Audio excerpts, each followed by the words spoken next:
யார் அவன்? நவநீத சோரன். அவன் எதுக்கு நம்ம நவநீத சோரன் சொல்லணும்? சோர்னா திருடன். நவநீதம்னா என்ன? நவநீதம்னா வெண்ணெய். வெண்ணெய் திருடியவன், வெண்ணெய் திருடிய கள்வன் கண்ணன்.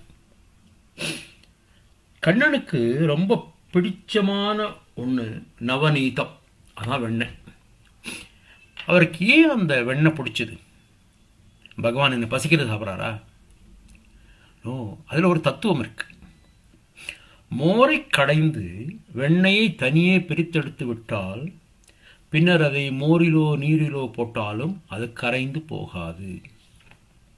அதுபோல உலக இயல் என்ற மோரிலிருந்து மனம் என்ற வெண்ணெயை பிரித்து எடுத்து கண்ணனிடம் ஒப்படைத்து விட்டால் பிறகு அந்த மனம் உலக இச்சைகளில் ஈடுபடாது. வா, கண்ணனால் ஏற்கப்பட்டு விட்ட அந்த மனம் பின்னர் அவனது நிலையிலேயே நிலைக்கும். எனது கண்ணனால் ஏற்கப்பட்டு விட்ட அந்த மனம் பின்னர் அவனது நினைவிலேயே நிலைத்து நிற்கும். அத்தகைய உள்ளங்களை தான் கண்ணன் கவர்ந்து கொள்வான். இதனாலேயே அவனை நவநீத சோரன் என்று அடியார்கள் போற்றினர். மகாவிஷ்ணு அவதாரமான கண்ணனின் இலைகள் தான் எத்தனை எத்தனை. அவன் வெண்ணையை திருடினான் என்கிறோம்.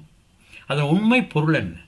அவன் சகோதரி அகிலாண்டேஸ்வரி அம்பாளே ஒரு இடத்தில் சொல்கிறாள், பெரிய பானையில் தயிரை நிறைத்து கடைந்தாலும் சிறிதளவு வெண்ணெயை கிடைப்பது போல பல கோடி மக்களில் வெகு சிலரே பகவானை அடைய முயற்சி செய்கிறார்கள்.